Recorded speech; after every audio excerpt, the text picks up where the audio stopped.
Jorge, es todo suyo. Yo te doy la pantalla también enseguida. Ahí estamos. Jorge, adelante. Bien, bueno, buenos días nuevamente. Muchas gracias, Jorge. Hace un mes escuchamos a Javier Jaramillo, a quien le dije también a Jorge, con Javier nos conocemos hace rato, y le dije a Jorge, hombre, sería muy interesante escuchar una experiencia que conocí de Javier también hace poco aquí en mi casa, que me estuvo contando sobre el trabajo con comunidades, o sea, impulsado desde comunidades religiosas, desde la diócesis de un municipio del área metropolitana de Medellín hacia la zona del suroeste, cómo trabajar con víctimas, con sociedad urbana y campesina de varios de los municipios del suroeste antioqueño. Entonces Jorge nos estuvo contando esa parte y dejamos para hoy una parte que yo había preparado. Le envié a Jorge unos documentos y unos enlaces que yo espero pues que comparta con todos y todas ustedes, y si no, pues enseguida también les doy los datos y nos continuamos escribiendo.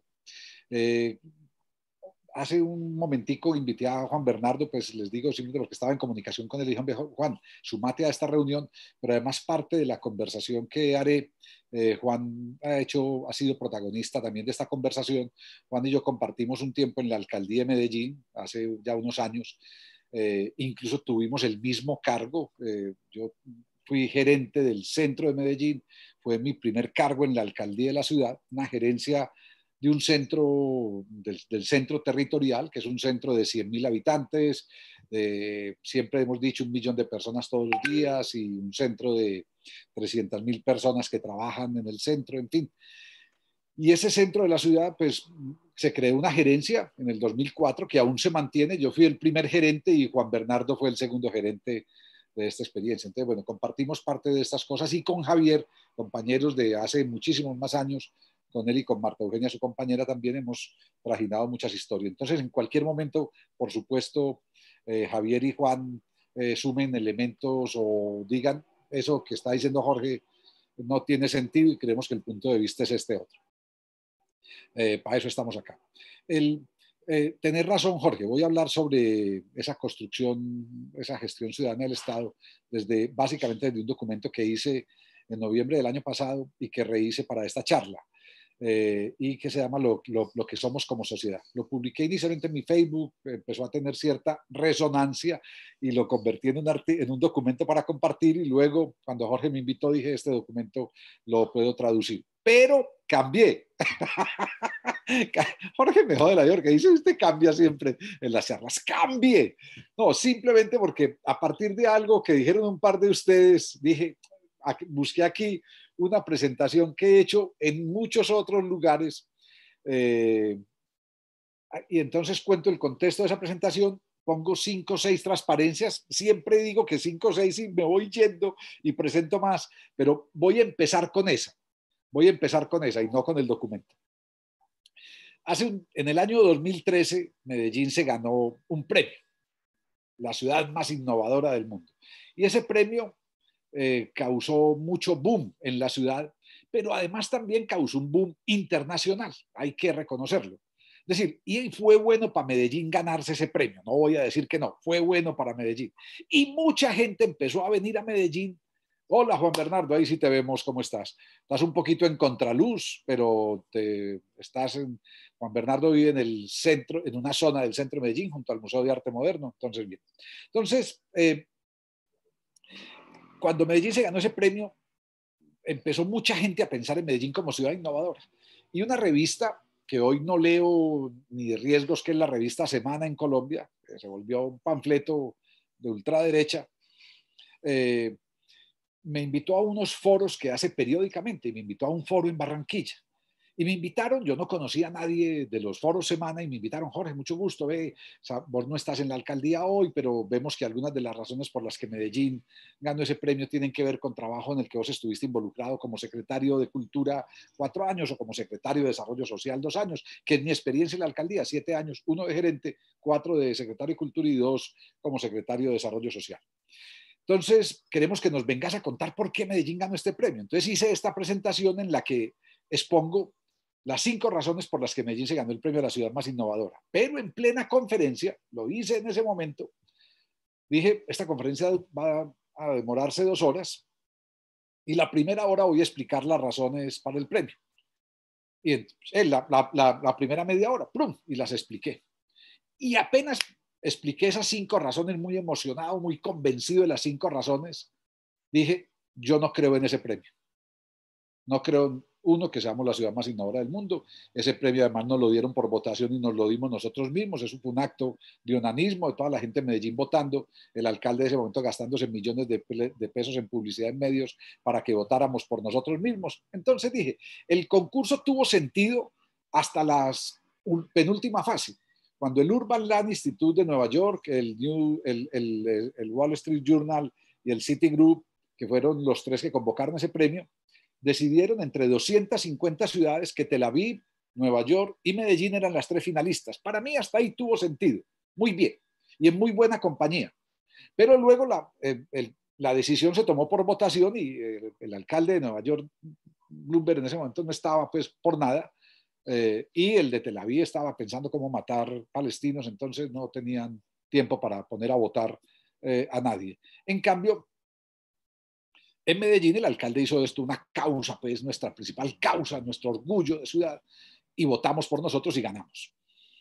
Entonces yo dije en ese momento, no somos la ciudad más innovadora porque no lo somos, pero además las 5 razones por las que nos dieron el premio son muy buenas: los equipamientos culturales en los barrios, el metro de Medellín básicamente por su disminución de CO2, nuestras empresas públicas de Medellín básicamente por las transferencias que genera para el desarrollo de la ciudad, el sistema de Ruta N por ciencia y tecnología aplicada pues, al desarrollo industrial y también a proyectos sociales, y la quinta, una cosa muy, muy importante, la disminución en ese momento, en el 2013, de un 90% de nuestras tasas de muerte violenta por homicidio. Hoy, a diciembre 31 del 2020, la disminución es del 97.3%, del 96.3%. Hoy tenemos el 3.7% de las muertes violentas que tuvimos en el año 91. O sea, 5 razones muy válidas. Pero en esas 5 razones dije, lo innovador no es lo que hicimos, sino cómo lo hicimos. Entonces, hice una lista de cómo y jugué con los números. En ese momento dije, voy a poner 12 cómo de cómo hicimos, qué es lo innovador, cómo lo hicimos. Y empecé, y esa charla del 2013 hasta ahí, he vivido una buena parte de mi vida, una buena parte, muy buena parte de mis gastos familiares se deben a esa charla, a esa conferencia que hice casi como un juego, porque empezó a tener éxito y me han invitado a muchos lugares. Y entonces, venga, hable en el evento brasilero de ciudades creativas IVU, en Porto Alegre. Y digo yo, hombre, ustedes me invitaron a hablar de ciudades creativas. Medellín no es una ciudad creativa. Lo que estamos intentando es ser una sociedad creativa. O sea, no vine a hablar de Smart City, porque es el título de ese evento. Vine a hablar de Smart Society. O sea, es cómo generar una sociedad. Entonces voy a mostrarles 4 o 5 transparencias de eso. Voy a compartir pantalla y después paso al documento para que conversemos.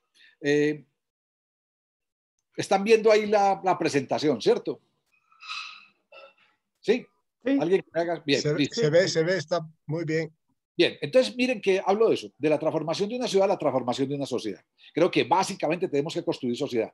Un dato, hace un tiempo, un par de años, estaba en Brasil y el director de Naciones Unidas Hábitat en Latinoamérica tiene sede en Río de Janeiro, IVU.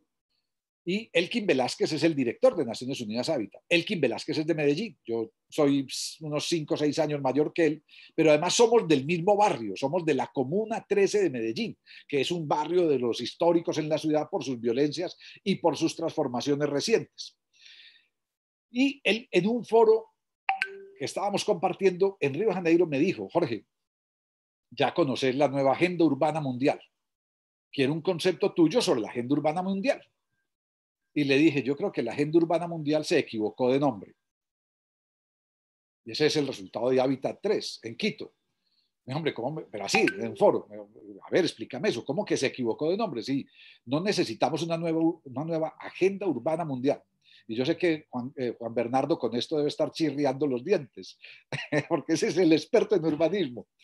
Y le dije, no, necesitamos una nueva agenda social mundial, porque los proyectos urbanos tienen que estar supeditados a los proyectos sociales. Primero tenemos que definir cuál es el profundo proyecto de transformación social que queremos hacer en nuestras sociedades y a partir de esos profundos proyectos de transformación social definir cuáles son los proyectos urbanos. Necesitamos una agenda social que define una agenda urbana. Entonces, bueno, a mí me gusta jugar con las palabras y es una manera, en fin. Aquí hay una pregunta que siempre hago y la hago en Bélgica o la hago en Brasil o la hago en este foro. Las palabras más asociadas durante décadas a Medellín para otras personas de otros países, ¿cuáles fueron? Si yo les digo a ustedes, prendan el micrófono, todos, prendan el micrófono. Si les digo, díganme históricamente, cuando mencionan Medellín en el mundo, ¿cuáles son las palabras que salían hasta hace pocos años? Siempre. Pablo Escobar, la bandeja paisa. Bien, Pablo Escobar. Bien, Pablo Escobar. La bandeja paisa. Narcotráfico. No, bandeja paisa, eso es solo para. Eso, la bandeja paisa es el símbolo de lo superlativo que somos. Eso no es. Sicariato es.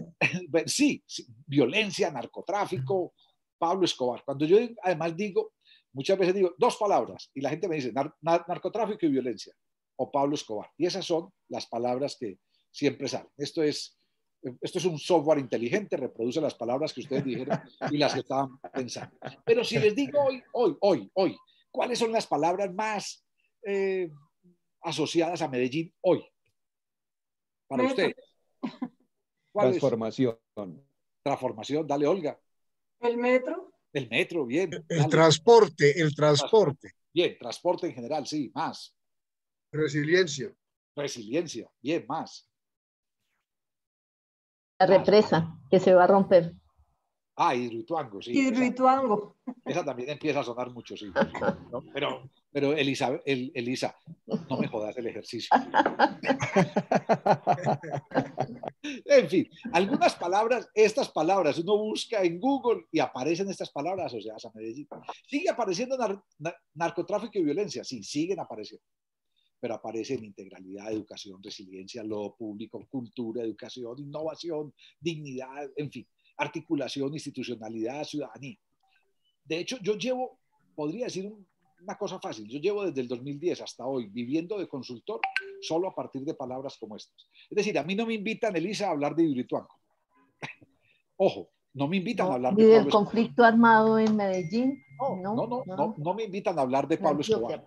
No me invitan a hablar de Pablo Escobar. No me invitan a hablar del conflicto urbano en las calles de Medellín. A mí me invitan, Jorge, ¿qué está pasando en Medellín que ustedes han logrado disminuir la violencia en un 96%?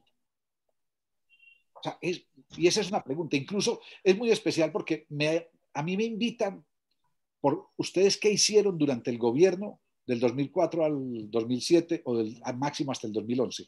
Nunca me dicen qué hicieron hace 4 años o qué hicieron hace 8. No. Hay una referencia. Y yo digo, esa pregunta está equivocada, porque yo les voy a hablar no de lo que hicimos, sino de cómo lo hicimos. Y no les voy a hablar de lo que hicimos en 4 años, sino de lo que se viene haciendo en Medellín desde 1990 hasta hoy.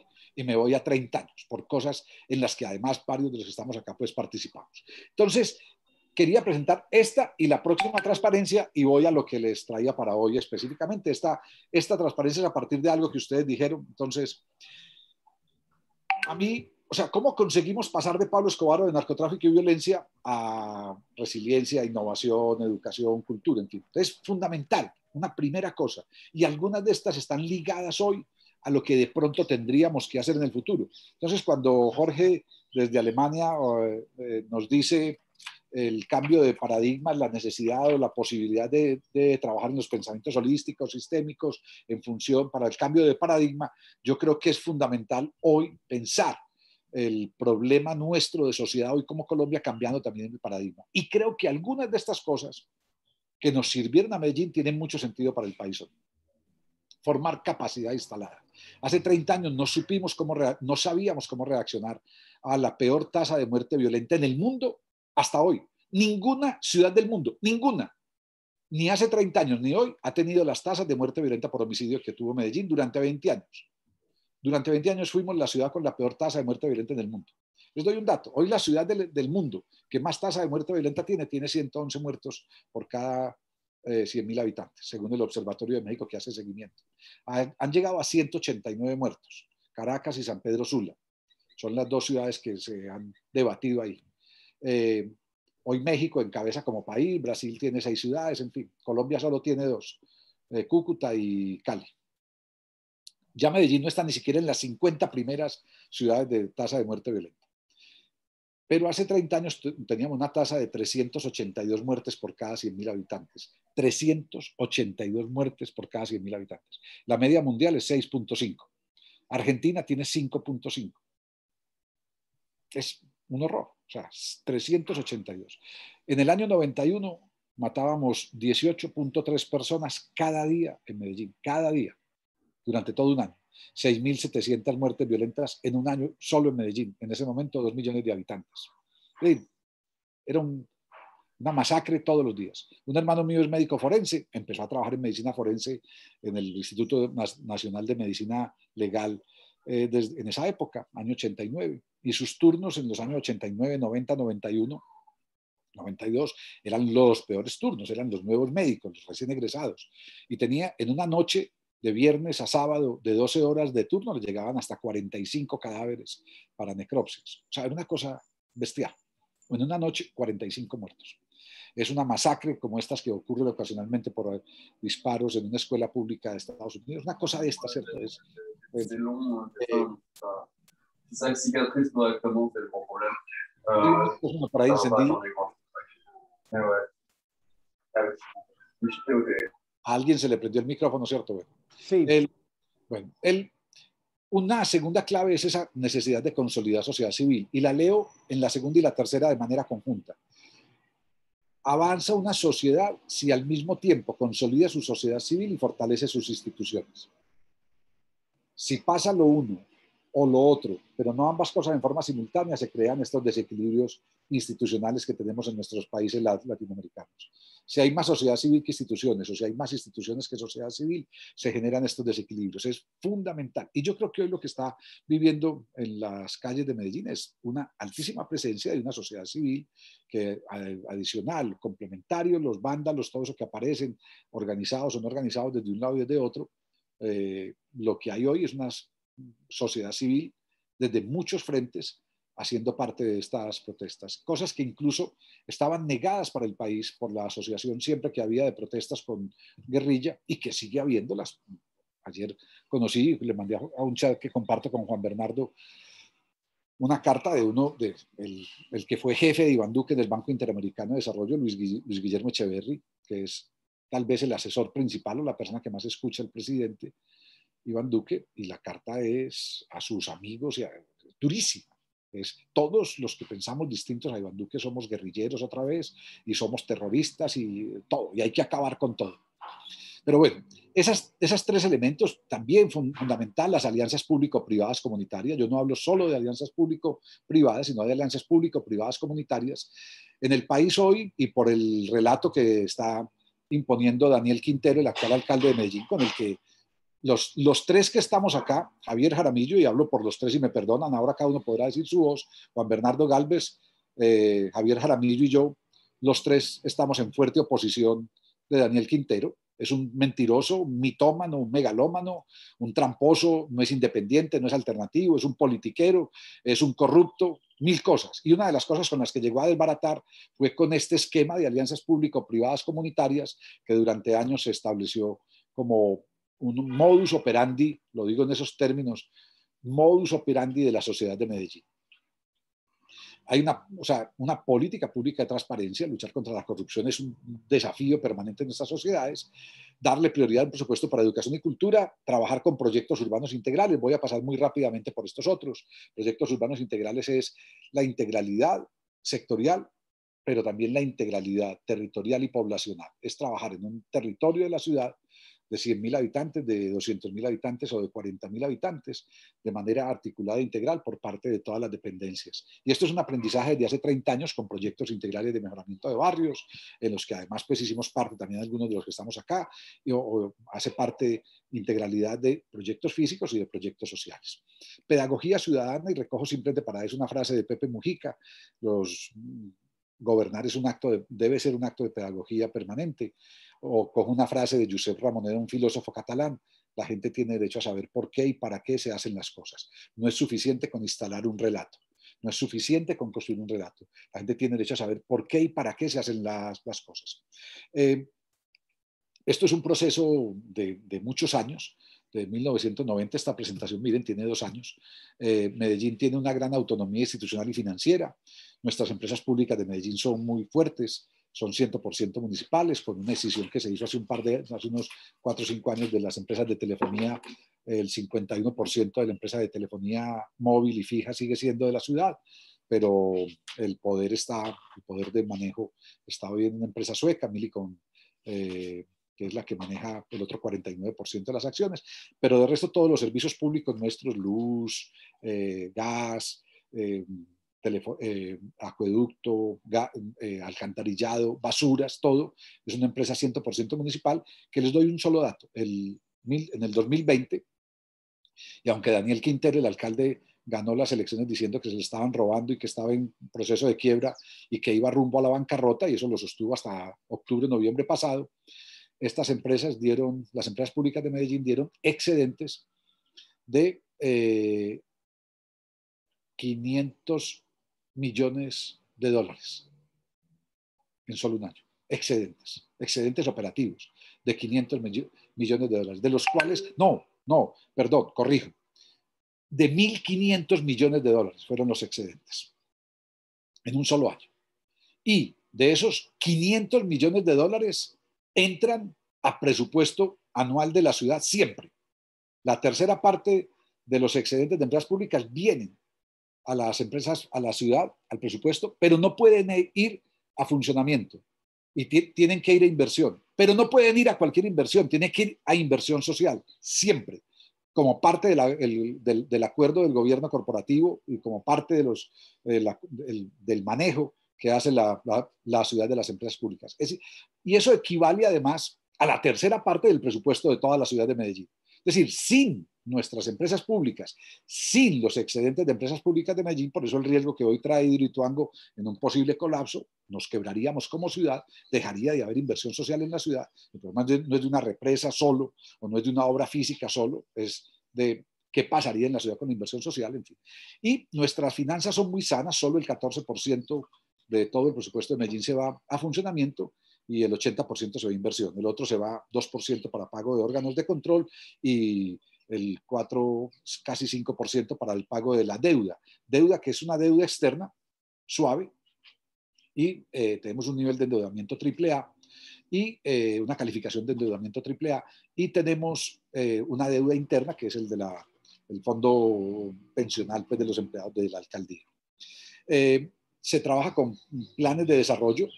En esos planes de desarrollo es fundamental la participación de la comunidad, aunque nuevamente este alcalde, no solo por la pandemia, que también la pandemia destruyó muchos mecanismos de participación ciudadana directos, aquí en cualquier lugar, por las imposibilidades. Los alcaldes de Colombia entraron el 1 de enero del año pasado y gobernadores.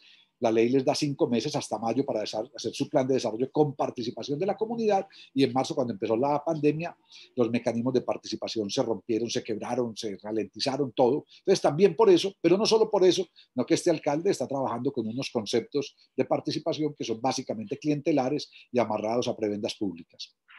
Y bueno, me detuve más de lo que quería en este tiempo, incluso creo que ya se me acabó el tiempo de lo que iba a decirles a ustedes, pero voy a mostrar muy rápidamente el documento. Dejo de compartir un momento, saco el documento de lo que somos como sociedad que complementa, pero ustedes lo van a leer.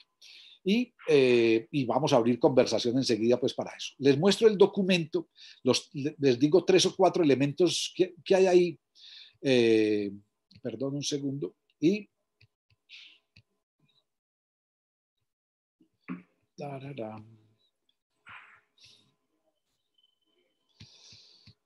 denme un segundo que entré a otra pantalla.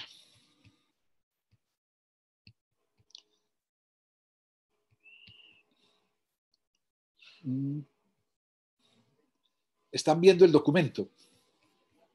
Bien. Entonces, ¿sí lo están viendo? Sí, señor, se ve. Sí. Entonces, en este documento digo, y voy a pasar muy rápidamente, es un documento de 5 páginas que ustedes van a poder leer y que podremos compartir en otros momentos o directamente por mi WhatsApp, que lo tienen enseguida. Yo parto para hablar de esto de 3 hechos en agosto de 1990. 2 hechos artísticos y un hecho político. En 1990, una película y un libro nos pusieron a conversar. Cuando a mí me preguntan en otros países, hombre, Decinos una sola clave, entre todo lo que ha pasado en Medellín en 30 años, decinos una sola clave, quédate con una sola. Y yo les digo diálogos de ciudad. Y les digo diálogos de ciudad por esto. Por esto. Digo, esto fue clave. Foros Medellín Alternativas de Futuro. Estos foros, Medellín Alternativas de Futuro. Durante 5 años, 1991 a 1995, nos sentamos a conversar. Actores distintos de la ciudad, de ideologías distintas, de partidos políticos distintos, empresarios y organizaciones comunitarias, iglesias cristianas y católicas, estados nacional, departamental y municipal. A pesar de nuestras diferencias, o lo digo mejor, a partir de nuestras diferencias, nos sentamos a conversar. Pero es que cada foro de estos, y Javier y yo participamos en estos foros, Javier Jaramillo y yo, a pesar de estos foros, estos foros, perdón, no eran anuales, sino que eran todo el año. Mesas de trabajo todo el año. Y esas mesas de trabajo todo el año tenían como punto de llegada seminarios masivos de 2.000, 3.000 personas en el centro de exposiciones, o tenían esas mesas de trabajo, se iban, a partir de los seminarios, se constituían nuevas mesas de trabajo múltiples. Y estábamos todo el año, durante 5 años, trabajando en las alternativas de futuro para Medellín. Eso hoy está muy roto, pero para mí eso fue trascendente, ¿cierto? Y esos seminarios de alternativas de futuro se establecieron, empezaron con una consejería presidencial para Medellín, una decisión que es la única que le adjudico como positiva al expresidente César Gaviria. De otra manera, no pienso nada bueno de César Gaviria, ni antes ni hoy. Pero César Gaviria creó una consejería presidencial para Medellín y nombró una mujer que tenía 34 años en ese momento, Mariana Mejía, que venía de hacer cine, estudiaba comunicación y se dedicó a escuchar. Entonces, cuando a mí me dicen, y una clave para la institución, entender que tiene 2 orejas y una sola boca, es decir, que desde las instituciones hay que escuchar el doble de lo que se habla. Y esta mujer se dedicó a conocer, reconocer, valorar y potenciar lo que ya existía en los barrios de Medellín. No llegó a decir, hay que hacer esto. Empezó y se reunió con todo tipo de actores, comunitarios, empresariales, eclesiales. Fueron clave algunos sacerdotes de algunos barrios que tenían el pulso de la realidad en esos barrios. Pero ojo, yo mismo la acompañé, yo tenía 28 años en ese momento, yo mismo la acompañé, yo trabajaba con una ONG Corporación Región, la acompañé a visitar milicias populares, grupos armados ilegales que se derivaban de las guerrillas de la ciudad, de las guerrillas del país. Y nos reuníamos con los milicianos. Y ella entraba y sus escoltas, ella no dejaba que sus escoltas entraran a los barrios, ella entraba sola y a los escoltas le decían, armados los escoltas, armados los milicianos, uno frente al otro, los milicianos le decían, monita, no le decían consejera ni doctora, monita, usted entra, pero sus escoltas no. Los escoltas decían, no doctora, no la podemos dejar. Ella decía, sí, yo entro con ellos, confío en ellos, tranquilos, déjenme, y entraba. Y entrábamos con ellos. Ese tipo de cosas fue trascendente para Medellín, el diálogo. Entonces, yo trabajé en la alcaldía de Sergio Fajardo, fui gerente del centro con la alcaldía de Sergio Fajardo, fui secretario de Cultura en la alcaldía de Sergio Fajardo y trabajé en la alcaldía de Alonso Salazar. Algunos en Medellín, y tal vez Juan Bernardo y Javier creo que coinciden con esto porque lo hemos hablado, creemos que fue mucho mejor la alcaldía de Alonso Salazar que la de Sergio Fajardo, pero la de Sergio Fajardo tuvo un nombre mayor que la de Alonso Salazar. Y en esta alcaldía, y ya voy a cerrar con 2 o 3 cosas, mucha gente nos adjudica a nosotros, a Fajardo más que a Alonso, y al grupo que trabajamos con Fajardo, nos adjudica como este proceso de transformación. Yo digo que eso no es cierto. No es cierto. Nosotros fuimos un resultado de esos 15 años de trabajo público, privado, comunitario en la ciudad, de esa construcción de todos los años 90 y principios de los 2000, fuimos un punto de llegada y también fuimos un punto de partida. Y creemos que lo que pasa hoy en Medellín es porque muchas de esas cosas que logramos consolidar, que logramos hacer, no las logramos consolidar. Por estupideces nuestras, por falta de criterio político, por muchas cosas. Pero hoy también lo que estamos viviendo de esta desazón de institucionalidad en Medellín tiene que ver con cosas que hicimos mal y que no hicimos. En fin, esos diálogos es lo que explico en el documento. En esos 90 asumimos como verdad algo, y es que en mucho nos teníamos que estar equivocando todos, en mucho nos teníamos que estar equivocando todos para que los resultados de ciudad fueran esos que teníamos. Es decir, ¿esto era responsabilidad de los empresarios? Sí, pero no solo de los empresarios. ¿Era responsabilidad de los gobiernos? Sí, pero no solo de los gobiernos. ¿Era responsabilidad de las ONGs? Sí, también, aunque nos costara asumirlo a los que estábamos ahí, que nos creíamos los salvadores. ¿Era responsabilidad de las universidades? Por supuesto, públicas y privadas. Universidades encerradas en sus propios mundos académicos. Habían puesto mallas las universidades, incluyendo las públicas, la Universidad de Antioquia y la Universidad Nacional, las dos universidades públicas principales de la ciudad están enmalladas, lo que no ocurre, por ejemplo, con universidades de Bogotá privadas, como la Javeriana o como el Externado o como el Rosario, que no tienen mallas. Pero en Medellín, todas las universidades están enmalladas, las públicas y las privadas, todas. O casi todas, pues hay algunas nodales que no en el centro de la ciudad.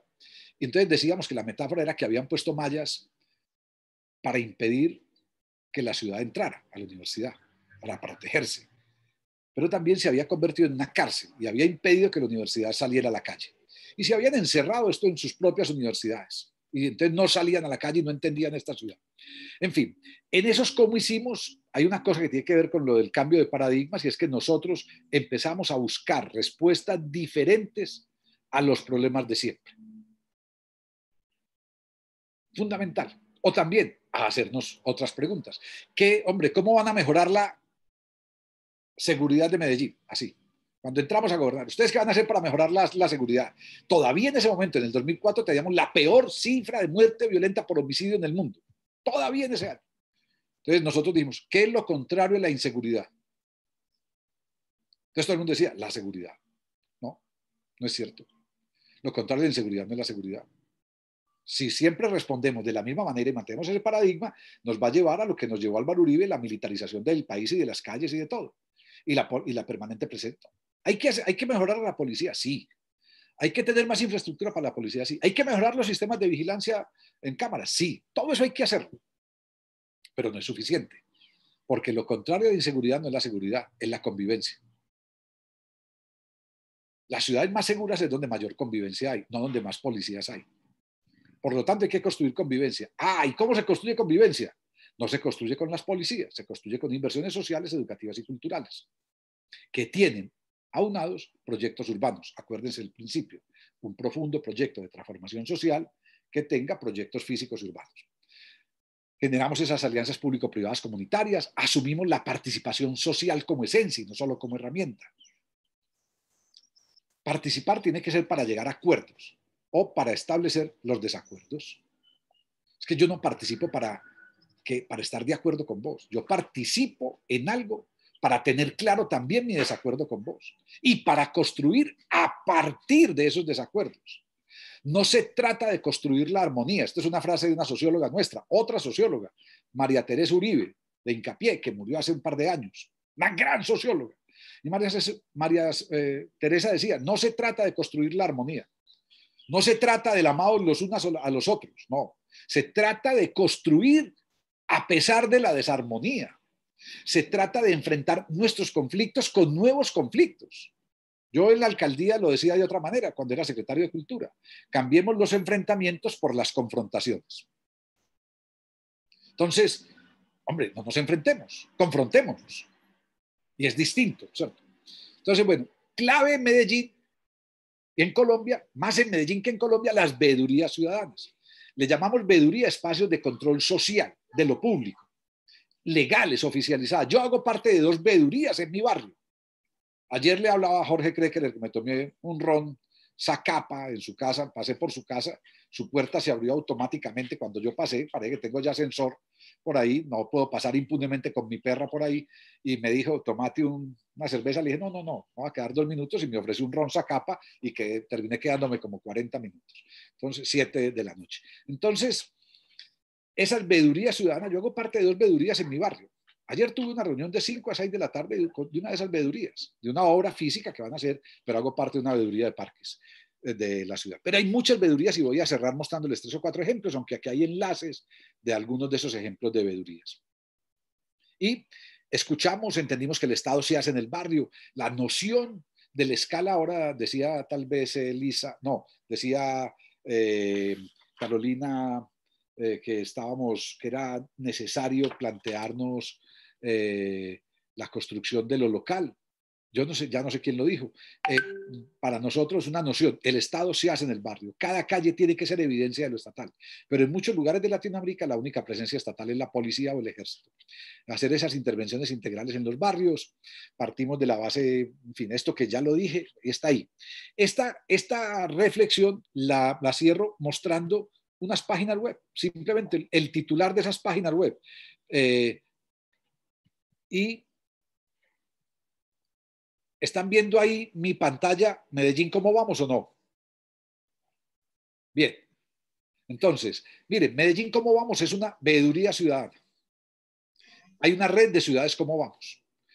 Y esto es una alianza entre un gremio, un tanque de pensamiento de empresarios fundamental en la historia reciente de Medellín Pro Antioquia. La presidenta de ProAntioquia, Azucena Restrepo, para mí es una de las voces más claras que hoy tiene esta ciudad. Azucena Restrepo es un buen nombre para seguir. Jorge Krekeler en tu Twitter. Jorge está estrenando Twitter desde hoy, producto del ron de anoche. No, tiene Twitter desde hoy y no tiene ron desde anoche. Entonces, me está pidiendo, le recomendaremos todos a quién seguir en Twitter, pero anoche me estuvo preguntando, Jorge, ¿por cuál medio de comunicación me entero yo de cosas? Yo me entero hoy por Twitter. Y a partir de Twitter sigo otros medios, otras cosas. ProAntioquia es un buen espacio para seguir y Azucena Restrepo es muy buena. Universidad de Afid, universidad privada, una fundación de empresas cerámicas, dos cajas de compensación, que es una figura que no existe sino en Colombia, la Cámara de Comercio y el periódico El Colombiano, un periódico godo, conservador, de derecha, son fundamentales para entender esta dimensión de las veedurías ciudadanas. Entonces, aquí le hacen seguimiento a lo público. Pero miren, perdón, otra veeduría. Antes, Todos por Medellín. Esta se creó en agosto pasado. En esta veeduría de Todos por Medellín, hace un seguimiento y otra lupa a la alcaldía de Medellín. Lo público es de todos, con ese concepto. Y miren quiénes la conforman. Organizaciones sociales, sindicatos, gremios, organizaciones culturales, universidades, fundaciones, personas naturales. Y entonces, si vos abrís organizaciones sociales, entonces está por una corporación comunitaria, una ONG que se fundó en el año 89 con la que yo trabajé, y también que Juan Bernardo y Javier han estado en momentos vinculados a algunos de los proyectos de esto, la Federación de ONGs, en fin. Pero es que estos gremios económicos, algunas personas naturales, esto es fundamental, ¿cierto?, del trabajo que tienen entidades, gremios privados. Esto es fundamental, una veeduría ciudadana que agrupa a diferentes espacios de la sociedad. Pero hay otra veeduría, o sea, 3 veedurías a la alcaldía, espacio, y hay muchas. Y esta veeduría es solo de organizaciones sociales. Viva la Ciudadanía, que ya aquí algunos de ustedes conocen, la Asociación de Maestros de Antioquia, la Escuela Sindical, la Escuela Nacional Sindical, Convivamos, que es una gran organización, Región, Confiar, en fin, o sea, veedurías. Entonces, a cada una tiene unos énfasis. Esta se dedica últimamente a renta básica como un tema fundamental, que aquí también estuvimos tocándolo, en el otro grupo de alternativas. Y cierro, este es un espacio en el que Juan Bernardo y yo hemos estado, y está la compañera de Javier Jaramillo, y Javier ha aparecido y ha estado también participando. ¿Para dónde vamos? Como ciudad-región, nos dedicamos a 5 temas. La ciudad-región, la institucionalidad, la fragmentación, la polarización, la inequidad, la desigualdad, la sostenibilidad y la estatalidad y la seguridad. Y miren quiénes somos. Nuevamente, o sea, proyectos de alianzas múltiples. La misma Universidad de Afid, Centro de Análisis Político, Instituto de Urbanismo y Medio Ambiente, la universidad pública más grande del país, con el Centro de Investigaciones Sociales, una corporación cultural, una alianza de organizaciones de la zona nororiental de Medellín, donde viven 500.000 personas, los barrios de mayor pobreza, la Sociedad Antioqueña de Economistas, una consejería ciudadana en la que estamos Juan Bernardo y yo, un proyecto financiado por Open Society del derecho a no obedecer, nuevamente una caja de compensación que tiene 4.500 empleados, la Federación de ONGs, el Centro de Pensamiento de los Jesuitas, que hasta hace poco dirigía Francisco de Russo, hoy presidente de la Comisión de la Verdad, Corporación Región, el tanque de pensamiento de los empresarios y la plataforma de cultura viva comunitaria, o sea, al lado de los empresarios, la fundación que montó Juanes el cantante, un colectivo de activistas.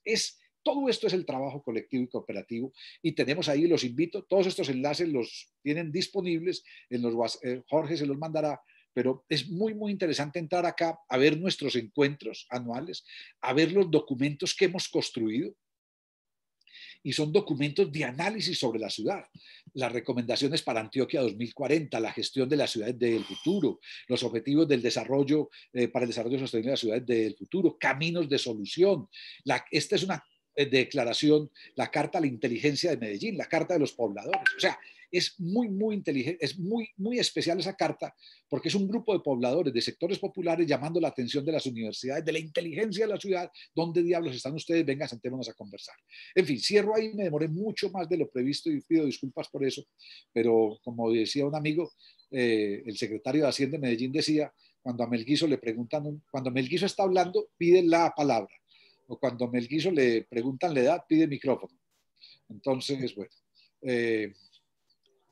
dejo ahí, gracias. Jorge, muchas gracias por lo contagiante de compartir y de hacernos participar, vivir de nuevo. Rico escribió, mientras que tú hablabas, algo que dijo, ¿qué es lo que faltó para consolidar el proceso? Intentaré ser breve, yo sé que es difícil, pero porque me imagino que hay muchos comentarios y preguntas. Adelante. Yo voy a dar una respuesta, pero le voy a pedir a Javier y a Juan Bernardo que intervengan para dar esa respuesta. Voy a dar una respuesta. Se consolidaron más cosas de las que era previsible que se consolidaran. Es decir, hoy Medellín mantiene más cosas de los últimos años de las que era previsible en una ciudad que ha cambiado de partido político en cada elección.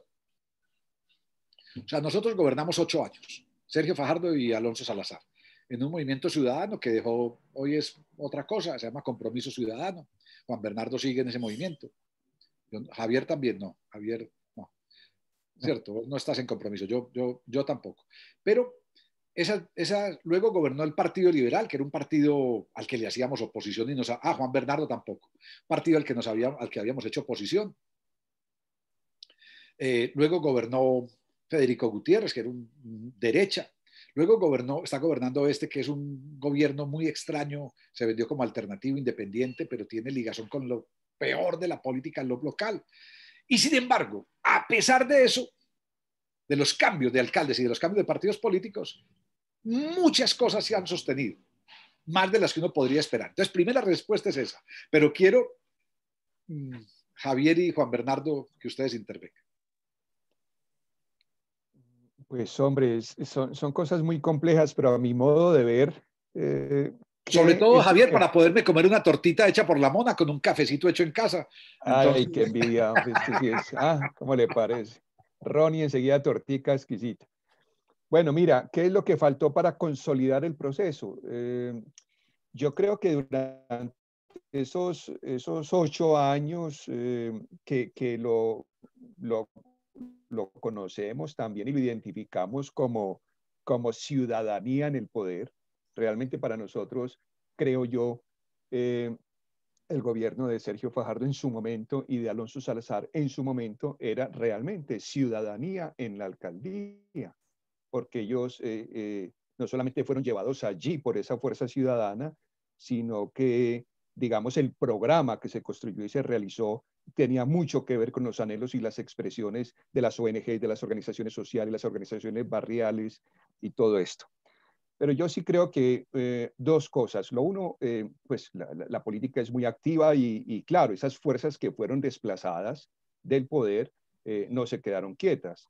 Comenzaron a trabajar y a construir su agenda y a construir su estrategia para retomar el poder. Y yo creo que ahí fue donde Compromiso Ciudadano y la ciudadanía nos descuidamos todos nos creímos, yo creo que nos echamos cuentos, nos descuidamos, no consolidamos base social, y entonces creo que eso fue el descuido y lo que después se expresó, se reflejó como, pero yo creo que también hubo estrategias, pues hubo estrategias y hubo maneras de presentarse los candidatos posteriores, y entonces llegaron a la alcaldía y distorsionaron ese rumbo en el que venía la ciudad, pero distorsionaron desde el punto de vista de lo que había, pero eso es una retoma del poder para lo que saben hacer quienes lo han usado en beneficio propio de su clientela. Es mi modo de ver, pero en esto pues yo respeto absolutamente a Gálvez y a Jorge y sé que están mejor enterados. Mi respuesta es ciudadana, opinión común. Gracias, Javier. Bueno, yo también voy a poner mi punto de vista, que tal vez es un poco distinto y tal vez me he vuelto más crítico del proceso. Yo fui de los fundadores de Compromiso. Yo creo que tiene que ver fundamentalmente con el hecho de que nos creímos demasiado en nuestro propio cuento y caímos en esa trampa que yo no dudo en llamar muy neoliberal, de la crítica implacable a los políticos y a la política, y nunca tuvimos la determinación de construir una base social, de construir una organización política, y porque los despreciamos la política, despreciamos los políticos, nos consagramos muy definitivamente que había que administrar bien y que había que administrar de manera muy pulcra, que los dineros públicos son sagrados, y despreciamos el ejercicio político y el fragor de la política y de la formación, de la construcción de una base social. Tuvimos todo en la mano para hacerlo y yo creo que ser muy crítico con el hecho de que nunca tomamos la decisión de hacerlo, nos quedamos de opinadores, de espectadores de la sala y listo, pues damos charlas, hacemos consultorías, hacemos muchas cosas, pero siempre fuimos muy capaces de construir una base social que le diera firmeza a un proceso que era muy firme, que fue construido de manera muy seria, tanto que hoy muchas cosas persisten o subsisten, algunas bien recortadas, otras bien deformadas, pero de alguna manera están allí. Pero fuimos tibios, como es un proceso, es un término que está muy de moda en Colombia ante lo que se denomina la polarización. Fuimos muy tibios a la hora de aprovechar digamos, esos triunfos tempranos, esos mangos bajitos los llamábamos, para construir una base social y para construir una oportunidad política que pudiera ser representativa importante en la ciudad y en el país. Voy a complementar en un minuto mostrando una pantalla, Juan. Es increíble porque Juan y yo somos amigos, pero nos debemos además muchas conversaciones. Decimos siempre, estuvo aquí en mi casa hace 6 de abril fue. El 6 de marzo estuvo aquí en mi casa en un desayuno que hicimos entre varios. Pero voy a mostrarles algo que me hiciste acordar y lo busqué porque no lo ubicaba fácilmente. Lo busqué en Google y apareció. Miren esto, puse en internet esto, así, le quedamos debiendo a Medellín un proyecto político, escribí esa frase, y yo tuve, esto ya no existe, este es un blog mío que dejé de hacer, por pendejo también, tendría que retomarlo. Miren esto, es de junio 18 del 2011. Le quedamos, quienes gobernamos a Medellín entre 2004 y 2011, le quedamos debiendo a la ciudad, a la región, la construcción de un proyecto político de largo aliento, que se viera reflejado en la conformación de un nuevo partido político, un partido político capaz de pensar nuevos temas, de generar nuevo pensamiento, conocimiento a partir de las soluciones, un partido dinámico, abierto, en fin, un partido político nuevo, de verdad nuevo, ética, pedagógico y políticamente serio, diferente. Nuestra excelente gestión pública, y lo digo sin modestia, apártate,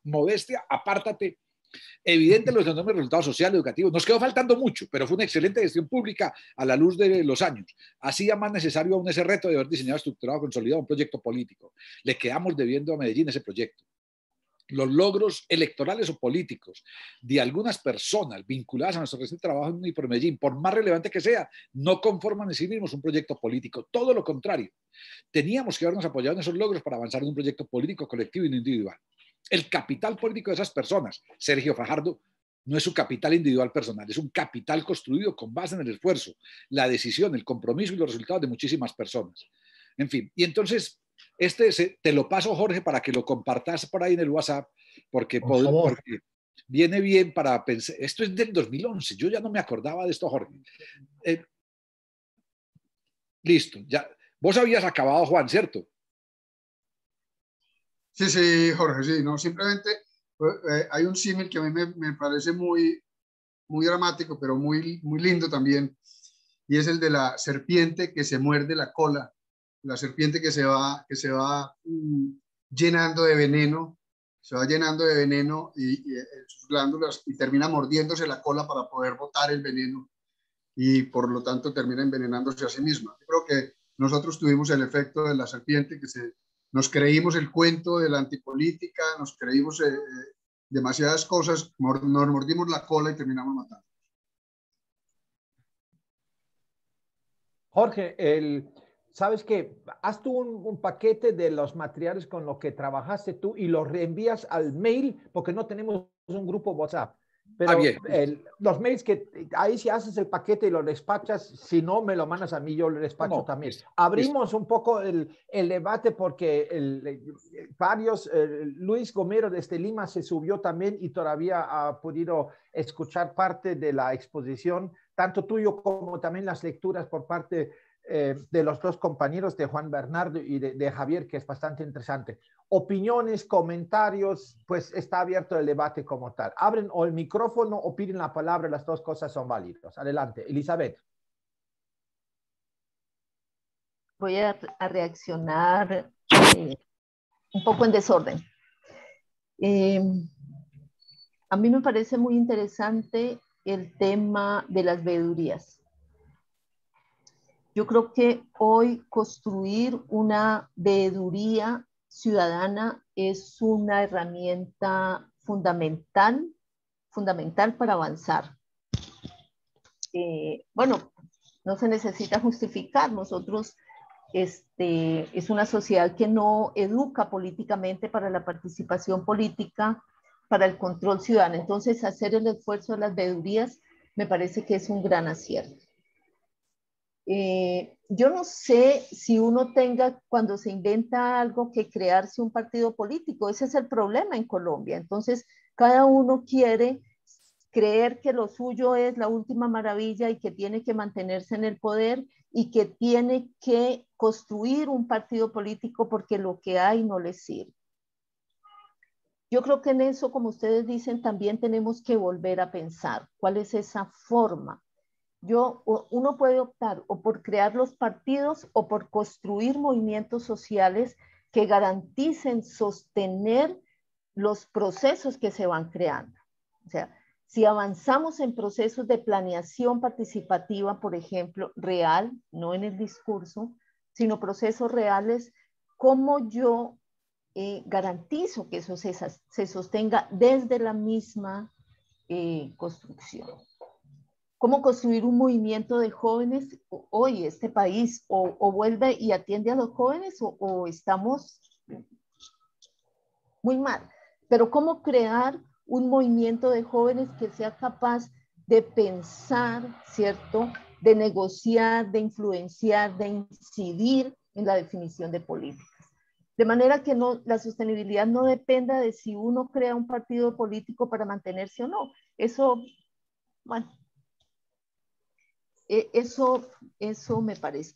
Yo creo que hay momentos en la historia que es cuando es, ¿cierto? Y para Medellín era el momento por todo lo que vivía. Yo creo que ahí hay mucho que aprender. Pero estaba una voluntad política. Claro, se creó una consejería presidencial y eso significa una voluntad política muy fuerte, que es lo que a veces no coincide. Entonces, hay una gran presión social, por ejemplo, hoy, pero no hay una voluntad política. Y a veces tienen que coincidir como las cosas para que las transformaciones se den, ¿sí? Que haya una propuesta de la sociedad, que haya una intencionalidad o una voluntad política, ¿cierto? Y que haya una fuerza social que es capaz de transformar. Ahí son tres cosas que se tienen que, yo no sé si dará el tiempo, pero tienen como que coincidir para que eso se dé. Entonces me parece que ahí había, ese era el momento oportuno. Yo creo que hay muchas cosas que aprender en este momento, que tendrían que aportarle para las decisiones que este país tiene que tomar hoy, ¿cierto? Cómo escuchar, a quién escuchar hoy para hacer las transformaciones. Uno a veces cree que sabe porque ha visto, porque es visionario, porque ha visto muchas cosas. Uno cree saber qué es lo que hay que hacer. Y se le olvida un poco lo que hizo Medellín, y es que hay que mirar qué es lo que la gente quiere.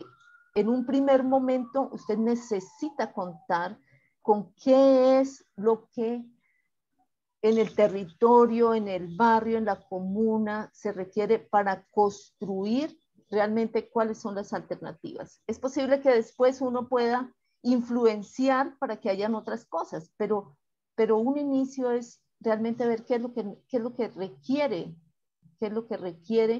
esa sociedad para poder impulsar, para poder también que se vincule y de una manera real se sume a impulsar los procesos. Esas eran como unas primeras reflexiones. Yo creo que este alcalde se equivoca en enfrentar el poder del sindicato antioqueño. Su error es táctico o estratégico. En fin, pero yo creo que no podía solo irse contra esa estructura que controla la economía de Antioquia. O sea, es demasiado poderoso para irse Era eso. Gracias, Jorge. Elisa, solo un comentario a todo. Solo un comentario sobre lo último. Este alcalde en lo que se equivoca es en actuar con Luis Pérez de la mano, en ser el alfil de César Gaviria, en aliarse con Óscar Suárez Mira, el exalcalde de Bello, preso hoy por paramilitarismo, en aliarse con Héctor Londoño, 4 veces alcalde de Envigado y testaferro de la mafia del narcotráfico en Envigado, en el poder omnímodo, de aliarse con Carlos Andrés Trujillo, exalcalde de Itagüí, de aliarse con lo peor del Congreso de la República, Iván Agudelo, Julián Peinado, Julián Bedoya, que hoy tiene una investigación por falsificar su título de abogado. Es decir, está aliado con lo peor de la política local y se escuda en el enfrentamiento con las empresas para tener tribuna y para convencer a gente de otros lugares. Voy a hacerles una confesión aquí, Javier. Juan Bernardo y yo tenemos una reunión a las 12 del día con dos personas claves del Partido de la Colombia Humana de Gustavo Petro aquí en Antioquia. Yo les he escrito y les digo, yo no puedo entender que Gustavo Petro esté apoyando a Daniel Quintero, porque es un corrupto, es un tramposo y está aliado con lo peor de la política. E independientemente de lo que uno piense de Gustavo Petro, le va a hacer daño al proyecto de Gustavo Petro y de la Colombia Humana. Acá, le va a hacer daño. Entonces no logro entenderlo. ¿Sabe qué me dijo Elizabeth, una de esas personas, para aceptar la reunión? Me dijo, Jorge, tenemos una interna en la Colombia Humana por esa situación. Porque Gustavo Petro ha respaldado a Quintero en Twitter, pero los directivos de la Colombia Humana en Medellín no respaldamos a Quintero porque sabemos que representa lo peor de lo peor. Entonces me dice, queremos una reunión. Entonces yo le dije, yo quiero una reunión para escuchar los argumentos. Y hoy, 12 del día, una reunión digital, y vamos a estar Juan Bernardo y yo. Vamos a compartir esa conversación para escucharlos a ellos. Le dije a Juan Bernardo además, los vamos a escuchar. Pero este alcalde, no se dejen engañar, la pelea de él no es con el GEA, no sé qué piensan Juan Bernardo y Javier, la pelea de él no es con el GEA, la pelea de él es por la politiquería y por los contratos. Ahí en el chat, Juan Bernardo, tú contestaste a Elisa y yo lo estaba leyendo y me quedo pensando sobre eso. Tú dices, de acuerdo, Elisa, no es necesariamente un partido político, fue más bien la incapacidad de generar un proyecto político. Y ahora, sí, con todo el respeto, voy de Colombia y me voy a Bolivia. Bien. Me voy a Bolivia y ahí está el Perico, y yo vivía hasta hace 5 meses, 27 años en Bolivia, donde sí pasó algo que aparentemente, digamos, los movimientos sociales, ¿sí? Que estuvieron en el poder, entre comillas. Y yo me animaría a decir de que sucedió lo mismo en el caso boliviano, de no haber logrado construir un proyecto político, sino más bien de convertirse en parte de un partido político. Y creo que en eso, porque yo me hago mucho la pregunta, dependiendo de los contextos, hasta qué punto la ciudadanía tiene que aspirar en convertirse en operador político, o siendo sociedad civil, desde las veedurías, desde las diferentes formas, pero con mucha fuerza y con mucha capacidad propositiva, de rayar en la cancha a los operadores políticos, diciendo, eso es el proyecto. Y usted tiene un margen de operación dentro de esto. Entonces yo me hago muchas veces la pregunta, el único camino es aspirar a llegar al poder, y después ustedes mencionaron algo.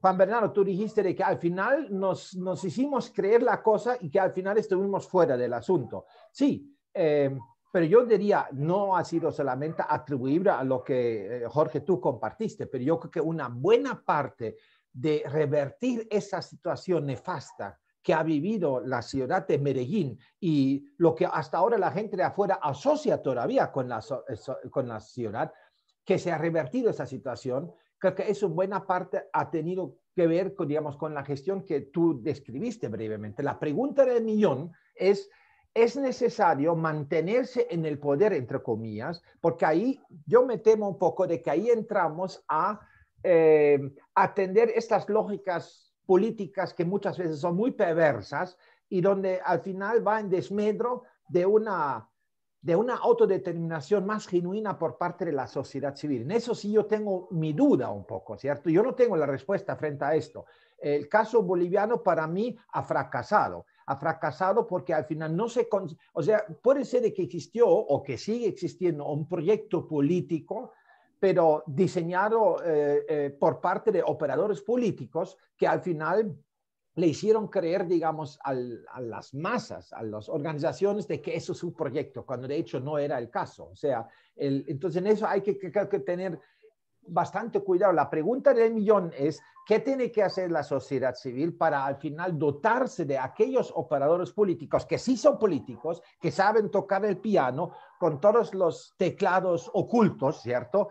Pero que tienen muy claro de que hay un margen de maniobra, que esté aquí para allá, porque si no se desmarcan. Yo no tengo una respuesta frente a eso, sino llevo desde hace muchos años esta pregunta dentro de mí, porque no vivimos lamentablemente en una situación política que tampoco es una maravilla europea, que es mucho más pragmático y donde la sociedad civil y las organizaciones creo que aspiran a todo menos de llegar al poder, diciendo no tenemos por qué inmiscuirnos en esto, sino nuestro papel es sociedad civil, pero nosotros marcamos muy bien la cancha como tal, que por lo visto parece que en América Latina cuesta todavía.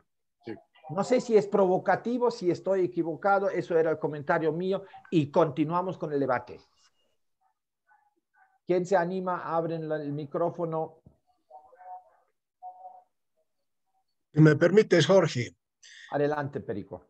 Oiga, primero, muchísimas gracias, Jorge, Javier, Juan, por esta transmisión de una experiencia muy potente, muy potente. Yo creo que ahí, bueno, no solamente hay la responsabilidad de ustedes, sino creo de parte de todos nosotros cómo transmitir, cómo compartir, cómo amplificar estas experiencias que yo creo que nuestros escenarios están muy olvidadas, muy echadas de menos. Recientemente han habido elecciones subnacionales en Bolivia y, bueno, están posesionándose las nuevas autoridades. Y cada quien está tratando de descubrir la pólvora, ¿no? Cada quien está haciendo sus propuestas y sus planteamientos. Y ustedes saben muy bien, ese es el drama en América Latina, que estamos en todo este manejo de las lógicas clientelares, prebendales, unas organizaciones sociales manipuladas, instrumentalizadas.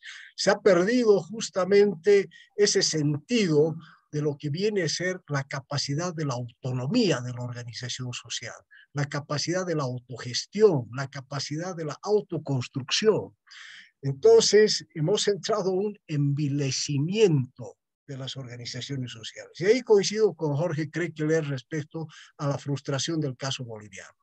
Tenemos un instrumento político, el MAS, que yo diría se ha vuelto una maquinaria casi delincuencial. Casi delincuencial. Y ahí está el tema del hecho y del hacer política.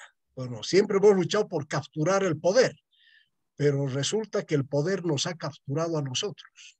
Porque algún amigo anarquista decía, oiga, hermano, por favor, hay que administrar el poder, no hacerse administrar por el poder.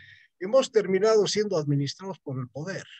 Y esta es la tragedia en el caso boliviano. O sea, liderazgos corruptos, organizaciones sociales prebendalizadas de la peor manera, donde no hay un pensamiento crítico, no hay una visión autocrítica de los errores y de las barbaridades que estamos cometiendo, y ciertamente viene una amplia desilusión de la gente. Y yo estoy de acuerdo, hay que construir un proyecto político, pero hay que partir otra vez de justamente recuperar estas visiones y estas nociones que Jorge Melquizo ha señalado de manera muy clara. No podemos transar con lo delincuencial, no podemos transar con el mundo de la corrupción. Ciertamente tiene mucha habilidad para hacer política, pero eso no nos tiene que llevar a arrear las banderas de la ética y de los principios y de los valores de las luchas, las conquistas democráticas y de los derechos humanos. Yo creo que ahí esos límites que dice Jorge Krekeler son muy importantes de precisarlos, de rayar muy bien la cancha entre nosotros.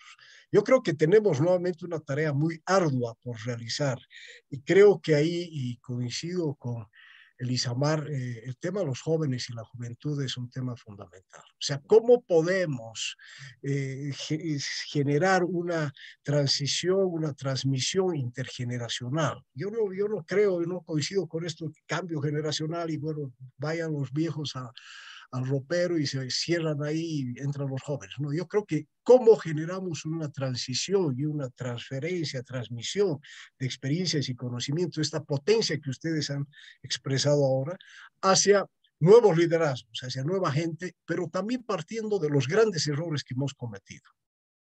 Y sobre todo en el quehacer político, donde le hemos embarrado, por lo menos esa es la opinión que yo tengo en el caso boliviano. Muchas gracias, solamente agradecerles y gracias Jorge por compartir de una manera tan amplia y desinteresada todos tus materiales, información y conocimientos. Oh, ¿sabes qué, José? Hay una cosa muy especial y es en esa última frase de los errores cometidos, en lo que decía también Juan Bernardo, de eso que no fuimos capaces, yo creo que nos faltó mucha autocrítica, nos dejamos llevar por una prepotencia, nos dejamos llevar por la soberbia de lo hecho, por el entusiasmo, por el engolosinamiento de lo que nosotros mismos habíamos logrado. Y porque además como Medellín se convirtió en esa referencia internacional casi sin esperarlo y empezamos a recibir una explosión de premios y reconocimientos y eventos mundiales, Naciones Unidas Hábitat acá, la Asamblea del Banco Interamericano de Desarrollo, la Asamblea de la OEA, todo. Entonces, como que nos creímos tanto el cuento que creo que despreciamos otras formas y otras posibilidades. Pero hay un elemento también y tiene que ver con lo que decía Elizabeth ahora, que vos mencionás. Yo creo que esa palabra ética nos condicionó a muchos. Voy a decir algo que de pronto suena raro en esta conversación y es, creo que a muchos la ética nos impidió seguir en una carrera política. O sea, fuimos más éticos que políticos. Y yo, por ejemplo, solo la anécdota y cierro. Yo intenté una precandidatura presidencial, una precandidatura municipal, no presidencial, una precandidatura en Medellín. Ahí se me salió el subconsciente. Sí, señor, sí, señor. Yo intenté una precandidatura en Medellín, una precandidatura de la alcaldía de Medellín. Y no fui capaz, eso fracasó. Y ese blog, el blog ese, es que les digo, hace 10 años no entraba a ese blog. Ese blog es de esa época, 2011, aunque escribí, estaba viendo hasta el 2013. Voy a rescatar cosas de ahí. Y cuando cerré la precandidatura, pues yo me fui, además, no les voy a contar la historia, eso da para otro ron en la casa de Jorge. Cuando yo me fui, dije, hombre, algún periodista me dijo, pero a ver, ya explicaste las razones, pero ¿qué más hay? Y le dije, hombre, yo me fui como quien llega a la casa y le dice a la esposa, monita, no vuelvo a mi oficina hasta que mi jefe no retire 2 palabras que me dijo anoche. Así que te dijo tu jefe, estás despedido. Yo me fui porque no había manera de mantenerse ahí. Pero a los 3 o 4 meses me encontré con la que había sido la gerente de mi campaña, que había trabajado conmigo en la alcaldía como subsecretaria de Juventud. Ya tenía 26 años, una mujer muy lista. Hoy vive en Bogotá. Y nos encontramos en un avión. Y le dije, Jimena, cierto que nosotros tampoco hubiéramos sido capaces de llegar hasta el final de la candidatura. Y nos reímos, lo dijo, no hubiéramos sido capaces. Hay tantas cosas en la política electoral que están por fuera de la ética personal, y la ética es un asunto personal, que yo creo que no hubiéramos sido capaces de hacer. Entonces, ese es parte también. Sí, dale, Lisa. Yo me tengo que retirar, pero yo creo que nosotros tenemos que reconocer que en Colombia, bueno, todos lo sabemos, hay una manera de hacer la política y tiene que ver con el clientelismo, con la corrupción. Estos días hay un fiscal, no, hay una persona en la Procuraduría que se quiere retirar, pero el senador no lo quiere dejar retirar porque es su ficha en la Procuraduría. O sea, es el que, si le llega algún requerimiento o algo, pues él se lo retiene, se lo alarga, se lo esconde, etc. En Colombia hay una manera de hacer la política. Y nosotros no podemos pensar que es que son ellos y nosotros somos otros. Yo creo que ahí sí va lo que dijo Jorge al comienzo. O sea, hay que como que volver a pensar qué es lo que estamos pensando mal. No es, la política no es allá y yo aquí. Hay esa forma de hacer la política. Esa es. Y está tan incrustada que nosotros tenemos que, bueno, tenemos tampoco, pero nosotros deberíamos pensarlo distinto para decir, bueno, si esa es la manera de hacer la política, si está tan incrustada, uno tendría que mirar a largo plazo qué hace. No lo va a resolver ya. O sea, no seamos ingenuos y tampoco, yo ya no digo, yo no, pero todos los demás sí, porque eso es, no, algo tengo que ver yo también con esos procesos de corrupción, algo tengo yo que ver. Yo creo que nosotros tenemos que reconocer eso, identificar cuáles serían los cambios que se pueden ir haciendo y hacerlo y saber que es una cosa que no lo vamos a resolver en 2 años, en 3 años, sino construir una manera de hacer ese cambio. Si es construyendo movimientos sociales fuertes para que hagan tal, listo. Si es, no sé, pero inventémonos la manera, porque esa es la manera como es. Y es difícil. La gente nueva que llega ya a los escenarios de la política terminan reventados porque los condiciona, los aprisiona. Es difícil. Entonces yo creo que hay que, porque uno dice, bueno, crea un partido nuevo y como yo voy a llegar nuevo con un partido nuevo, todo va a ser distinto. Eso no, la estructura que está no se lo va a permitir tampoco. Entonces yo creo que nosotros deberíamos volver a pensar y inventar una manera y saber que el cambio es como en muchos niveles. Bueno, no sé, como por ahí, pero es complejo. Me encanta verlos y saludarlos y me tengo que ir. Una recomendación, Elisa, que puse ahí en el chat. Jorge, si desaparece de estas conversaciones es porque se enredó en Twitter y en Netflix. Y de las dos cosas me siento en parte responsable. Y en Netflix le recomendé una serie, Borgen, sobre la política en Dinamarca, sobre la política y el periodismo. Muy buena, muy buena. Ayer me preguntó Jorge anoche con el segundo ron, me dijo, Jorge, ¿cuántos capítulos son Borgen? Y le dije 30. Ave María, todavía me falta. Pero es muy buena. Se la recomiendo con lo que acabas de decir. Tiene mucho que ver, mucho que ver. Y quiero... Jorge ya está al punto de convertirse en danés como tal, ¿cierto? Pero a mí me animaría de decir algo, lo que dijo Elisa ahora, ¿no? Nosotros con un par de gente estamos realizando un curso universitario que lo llamamos Alter Economías.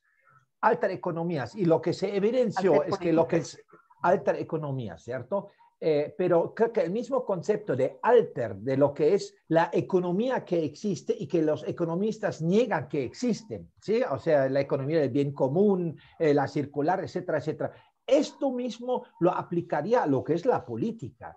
Y creo que valdría la pena pensar de alter políticas, ¿sí? Porque, Jorge, tú hace un rato dijiste, de pronto ha sido un error de que nosotros hemos sido más éticos que políticos. Vea, fíjate lo que significa esto, que en el concepto de política, lo que nos han fabricado los politiqueros, ya no cabe lo que es un valor, que es la ética, ¿cierto? Entonces, a mi modo de ver, es como un riesgo, diciendo, si atendemos la lógica política, que es sucia, que es una... sí, mejor dicho, o sea, para enjuagarse después la boca. O decir, no, política pueden ser muchas otras cosas, porque lo que yo percibo también es cuando hablamos de veedurías. Y otra vez algo de Bolivia, donde sí existen esos peritajes técnicos, los comités de vigilancia, que es muy interesante, todas esas formas de cómo la sociedad civil podía desempeñar un papel mucho más crítico, ha sido abolido por Evo Morales. Eso es interesante. O sea, ahí se evidencia la desconfianza de un partido que por el respaldo de los movimientos llega al poder y después por la desconfianza en la sociedad civil derrumban todo aquello. Yo creo que sería muy interesante de pensar en formas de cómo hacer política, ¿cierto? Pero que no están contemplados actualmente en el modus operandi de cómo hacer política. Tanto en el caso colombiano, yo me animaría a decir que América Latina adolece de un enfoque mucho más pragmático y es mucho más de caudillismo todavía. Y en la medida en que la sociedad se entra, por ejemplo, veedurías, sí, eso es algo muy bueno, pero corre el riesgo de que tú sigues atendiendo la lógica establecida sobre lo que se basa, lo que mal llamado se llama política. Entonces, creo que eso sería una de las grandes tareas y eso está íntimamente ligado con construir un proyecto político, ¿cierto? Por parte de la sociedad civil, lo que yo dije hace un rato, pero a mí me animaría a lanzarle la pregunta a los dos jóvenes que nos escuchan desde Alemania, ¿cómo ven ustedes? Eso es lo que mencionó Jorge, lo que mencionamos entre todos. ¿Cómo lo ven ustedes, abuelo de pájaro? Viviendo actualmente en una sociedad, digamos, donde hay más pragmatismo, aun cuando tampoco es la solución como tal. ¿Ustedes se animan de opinar? ¿Konstantin o Jörg? ¿Jörg o Konstantin? Sí, Konstantin levanta la mano, Jorge, Jörg. Sí, bueno,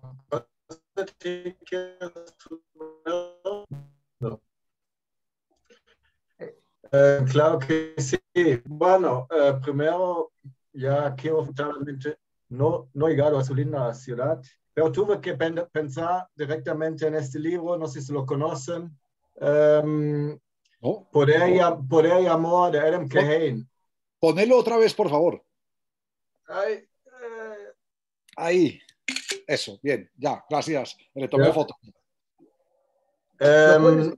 Jorge, perdón, Jörg, escríbalo después en el chat para que lo tengamos. Sí, okay, puedo mandar la referencia. Ok. Y describe muchos, bueno, ha trabajado en Colombia también, creo, describe de cosas en Guatemala que ha trabajado, donde se había cambios muy grandes. Es decir, el subtítulo es Teoría y Práctica para el Cambio Social, del libro, ¿no? Y hay otros ejemplos de Peter Senge y de Meg Wheatley, de Adam Kahane mismo, que trabajaron maravillas en la época de transición en Sudáfrica. Y todo, no todo, pero mucho, gran parte de eso se ha ido al tacho por una corrupción abismal del ANC, etcétera, etcétera. Entonces, yo lo veo, bueno, había muchas ideas de cómo crear nueva política, movimientos políticos. Yo no le veo ninguna solución ahí, sino tiene que haber, solo por haber, venía algo desde adentro. Si yo no cambio, es decir, si Jorge dice que por la ética hemos dejado la política, es fundamental. Si yo cambio eso, entonces dejo estos valores, no va a pasar nada. Entonces, si yo no va a haber ningún cambio, lo vemos, todo el mundo se está yendo al abismo. Entonces, solamente puede haber cambio con ética, y hay un tema esencial ahí que es el poder. Cuando hablamos de poder, siempre hablamos del poder sobre, que es el poder de control, de vigilancia, de coerción. Pero poder viene del latín, de poseer, significa ser capaz, y tenemos el poder desde dentro, que es el empoderamiento de las personas, y el poder con. Y el poder con son las relaciones, es la autogestión, son las organizaciones autogestionados, todos esos movimientos de base, y todo eso, y eso son las relaciones que fluyen. Y eso es la trama de la vida, lo que llama Capra la trama de la vida. Y solamente eso funciona. Y si metemos el poder sobre, que aísla las personas, cualquier ser vivo lo aísla y que corta las relaciones, entonces el sistema no lo va a soportar. Y eso es lo que está pasando. Y si no eliminamos el poder sobre, entonces este sistema se va. Y no se trata de pensar en montar estructuras políticas, sino cada uno tenemos que cambiar, y eso se puede obviamente que hacer en relaciones, en grupos, y lo único que podemos es irradiar eso. Y no construir instrumentos políticos, lo que siempre se llama. Y esa es la única forma de salvarnos, porque todo la política, como la llaman aquí, no está tan grave como en Colombia, pero en base es todo lo mismo, ¿no? Es lo mismo acá. Y el sistema, aquí vivimos a costo de todo el mundo. Eso no tiene nada de sostenible, no tiene nada de un sistema de vida, porque estamos destruyendo en el sur global para vivir aquí como vivimos. Entonces, eso no tiene nada de buena gobernanza, porque todo está relacionado. Entonces, lo único realmente para mí es esto de empoderarnos y de tejer estas redes, porque hay mucha gente, muchos jóvenes que buscan todas esas alternativas, lo que Jorge dijo también, de diferente economía, todo. Hay gente en todo el mundo y tenemos que tejer estas redes. Y todo esto de construido del poder sobre, todo es como los budistas lo llaman manomaya, todo está construido en la mente.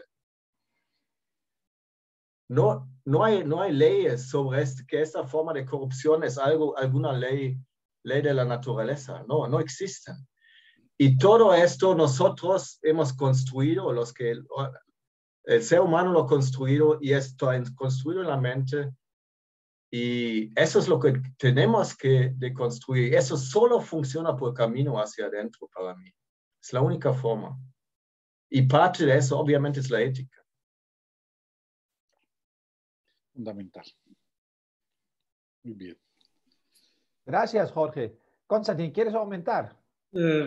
Sí, yo coincido con muchas cosas que que dice Jörg, al mismo tiempo sabiendo que también esos procesos de base, especialmente en Alemania, son procesos bastante largos y al mismo tiempo procesos bastante frustrantes porque el poder al otro lado es poderoso y duro.